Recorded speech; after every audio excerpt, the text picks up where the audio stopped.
Hello friends, দীপ education YouTube চ্যানেলে সকলকে স্বাগত। আজ আমি 2024 লোকসভা নির্বাচনের ভোটদানকালে কিছু স্পেশাল কেস নিয়ে আলোচনা করব। এর আগের ভিডিওতেও আমি দেখিয়েছি কয়েকটি স্পেশাল কেস কিভাবে প্রিসাইডিং অফিসার এবং অন্যান্য পোলিং অফিসাররা বুথের মধ্যে বসেই বিষয়গুলি মিটিয়ে নেবেন, এবং সেই বিষয় নিয়েই আজকে আমার এই আলোচনা। আপনারা যদি এখনও পর্যন্ত এই চ্যানেলটিকে সাবস্ক্রাইব না করেন, অতি অবশ্যই চ্যানেলটিকে সাবস্ক্রাইব করুন এবং পাশে দেয়া বেল আইকনের অল নোটিফিকেশান অন করুন, যাতে আমার দেয়া প্রত্যেকটি আপডেট, প্রত্যেকটি ভিডিও আপনারা অতি সত্বর আপনাদের নোটিফিকেশানে পেয়ে যান। তাহলে আসুন আজকে সেই সমস্ত স্পেশাল কিছু গুরুত্বপূর্ণ কেস নিয়ে আমি আলোচনা করি। আজকে আমরা যে বিষয়গুলি নিয়ে আলোচনা করব সেই বিষয়গুলি হলো ইডিসি ভোট। আপনারা জানেন যে এমন কিছু কিছু ব্যক্তি আছেন যারা ইলেকশন ডিউটি করছেন এবং ওনার যে পার্লামেন্টারি কনস্টিটিউয়েন্সি, সেই কনস্টিটিউয়েন্সির মধ্যেই উনি ডিউটি করছেন। তাহলে সেক্ষেত্রে উনি যে কোনো পার্লামেন্টারি যে কোনো বুথে উনি ভোট দিতে পারবেন। সেই মর্মে রিটার্নিং অফিসার থেকে ওনাকে একটি সার্টিফিকেট ইস্যু করা হয়। আপনারা সকলেই জানেন 12 এবং 12-র এ ফর্ম ফিল আপ করার পর 12 ফর্ম ফিল আপ করলে পোস্টাল ব্যালট, 12-র এ হচ্ছে ইলেকশন ডিউটি সার্টিফিকেট। তাহলে সেই ইলেকশন ডিউটি সার্টিফিকেট দিয়ে একজন ভোটার কিভাবে ভোট দেবেন সেই বিষয়ে আলোচনা করব।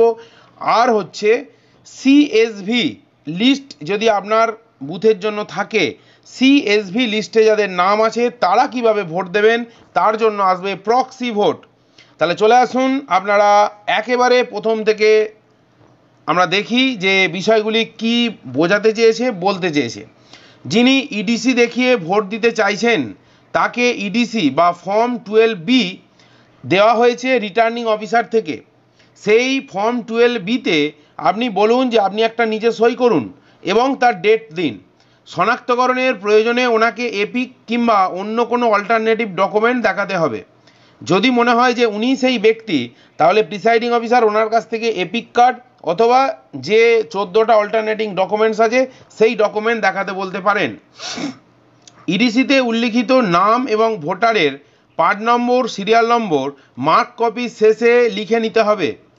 মানে ইডিসিতে যে পার্ট নম্বর এবং সিরিয়াল নম্বর আছে সেটি অবশ্যই কিন্তু মার্ক কপি শেষে লিখতে হবে, তবেই কিন্তু আপনারা হিসাবের সময় টোটাল কত ভোটার অ্যাসাইন্ড হয়েছে, টোটাল কত ভোট পড়েছে বিভিন্ন জায়গা মেলাতে পারবেন। যতজন ইডিসি ভোটার ভোট দিতে আসবে তার সিরিয়াল নম্বর পর পর তাদের একটি ক্রম তালিকা বানিয়ে ফেলবেন। কোথায় না, সেটি হচ্ছে আপনার যে mark copy of electoral roll তার শেষে সিরিয়াল নাম্বার ধরে ধরে একটা ক্রম তালিকা তৈরি করবেন। মানে পর পর যে যখন ভোট দিতে আসছেন আপনারা সেইভাবে একটা তালিকা তৈরি করে ফেলুন। ইডিসিটি প্রিসাইডিং অফিসার নিজের কাছে রেখে দেবেন এবং নন স্ট্যাটিউটরি কভার যে আছে হলুদ রঙের, সে অথবা এখন যে স্ট্যাটিউটরি কভার দিয়েছে হালকা সবুজ রঙের, এর উপরে দেখবেন যে একটি এনভেলপের মধ্যে লেখা আছে ইডিসি সার্টিফিকেট, অর্থাৎ 12B সার্টিফিকেট, যেটা আরও দ্বারা সই করে আপনাকে দেয়া হবে। এই রকম একটি সার্টিফিকেট দেখুন, এরকম ফিল আপ করা থাকবে, আপনারা দেখতে পাবেন। এই সার্টিফিকেটটি ওই এনভেলপের মধ্যে ভরে আপনাকে জমা করতে হবে। তাহলে সার্টিফিকেটটায় কি লেখা আছে না, সার্টিফাইড দ্যাট, আরও এখানে সই করেছে দেখুন, আরও সই করে দিয়েছেন। এখানে একটা ওনাদের অফিসের সিলও থাকবে। Certified that Deep Das is an elector in the 198 Tarakeswar, এইভাবে লেখা থাকবে assembly constituency by parliamentary constituency 198 Tarakeswar by 29 Arambagh SC. His electoral roll number, তাহলে বিয়ারিং পার্ট নম্বর হচ্ছে 217, serial number 559। That by reason of his being an election duty he is unable to vote at the polling station, উনি polling স্টেশনে vote দিতে পারবেন না।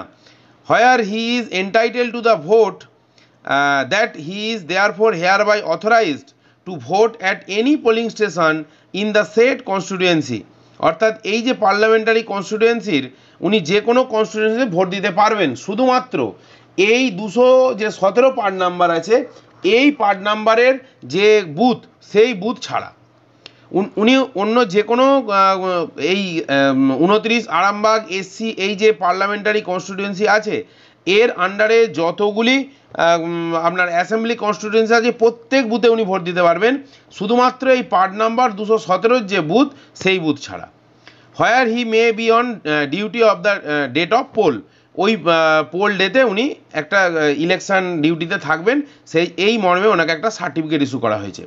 এতে place লেখা থাকবে, ডেট লেখা থাকবে, 12 তারিখে ধরুন ইস্যু হয়েছে, কিন্তু পোল ডে হচ্ছে 20 তারিখ, সেই হিসাবে ওনাকে বলবেন যে সই করে নিতে। তার আগে আপনি এই ফর্মটি পাওয়ার সাথে সাথে এখানে ডিস্টিংগুইশিং মার্ক দিয়ে নেবেন।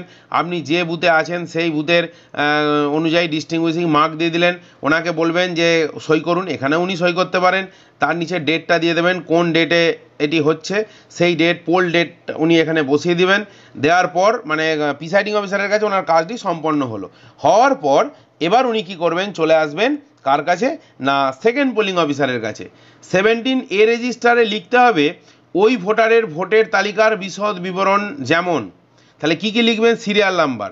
তাহলে এর আগের পাতায় আপনারা দেখলেন যে 12B যে সার্টিফিকেট দেওয়া আছে তাতে একটা সিরিয়াল নাম্বার দেওয়া আছে 559, পার্ট নাম্বার দেওয়া আছে 217, অ্যাসেম্বলি সেগমেন্ট নম্বর দেওয়া আছে। তাহলে ধরুন তার সিরিয়াল নাম্বার দেওয়া আছে 231, পার্ট নাম্বার দেওয়া আছে 25, আর অ্যাসেম্বলি সেগমেন্ট হচ্ছে 273 বিনপুর, এখানে যেমন দেওয়া আছে 198 তারকেশ্বর।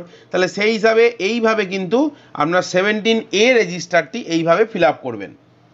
17A মন্তব্য বা রিমার্কসের জায়গায় লিখতে হবে ইডিসি ভোটার, মানে উনি ইলেকশন ডিউটি সার্টিফিকেট দেখিয়ে ভোট দিয়েছেন। সমস্ত ইডিসি একটি প্যাকেটে রেখে আরসিতে কিন্তু জমা করতে হবে। আমি এর আগেও বলেছি একটি এনভেলপের উপরে লেখা থাকবে অল ইডিসি ডিউটি সার্টিফিকেট, সেই এনভেলপের মধ্যে ভরে আরসিতে নির্দিষ্ট এনভেলপের মধ্যে ভরে জমা করতে হবে। তাহলে এইভাবে একজন ইলেকশন ডিউটি সার্টিফিকেট নিয়ে এলে তাকে এইভাবে আপনারা ভোট জন্য পারমিশন দেবেন।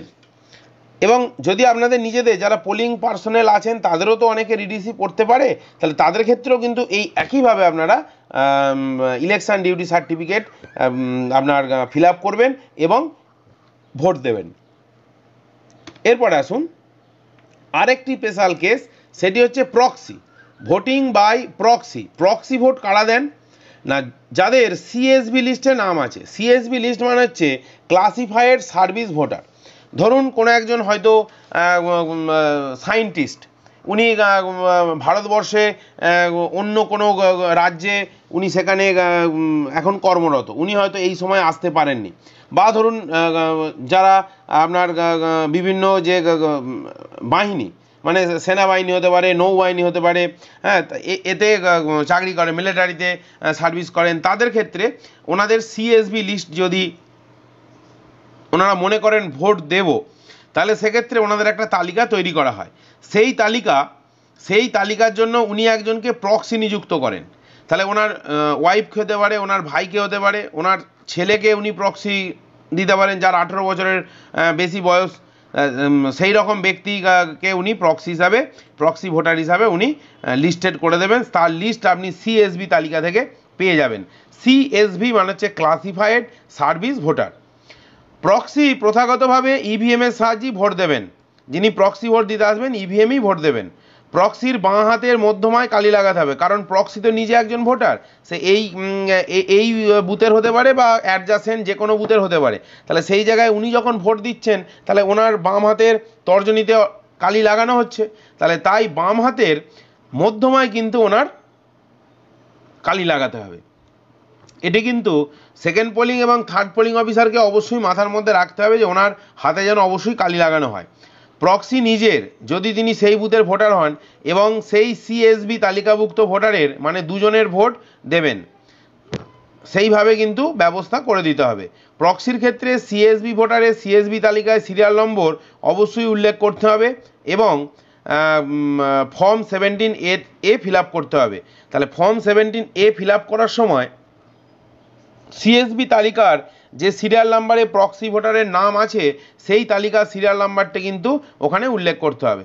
বোঝার সুবিধার্থে পিভি কথাটি ফর্ম 17A-তে লিখতে হবে, যেমন 1 PV, মানে যদি একটা এরকম প্রক্সি ভোট হয় তাহলে রিমার্কসের ঘরে 1 PV লিখে দেবেন। তাহলে এইভাবে আপনারা কিন্তু এই দুটি স্পেশাল কেস, একটি হচ্ছে আপনার ইডিসি ভোট, আরেকটি হচ্ছে আপনার প্রক্সি ভোট, এই ভোটগুলি আপনারা আপনাদের ভোট গ্রহণ কেন্দ্রে সম্পন্ন করবেন। এই ছিল আজকে আমার একটি ছোট্ট বিষয় আপনাদেরকে জানানোর বিষয় ছিল, ছোট্ট ভিডিওর মাধ্যমে আপনাদের সামনে আমি তুলে ধরলাম। যদি এই ভিডিওটি ভালো লেগে থাকে অতি অবশ্যই ভিডিওটিকে লাইক করুন, শেয়ার করুন, যাতে এই ধরনের ভিডিওগুলি আপনারা অতি সত্বর আপনাদের নোটিফিকেশানে পেয়ে যান। এবং এই প্রচণ্ড গরমে আপনারা প্রত্যেকে ভালো থাকুন, সুস্থ থাকুন। ধন্যবাদ।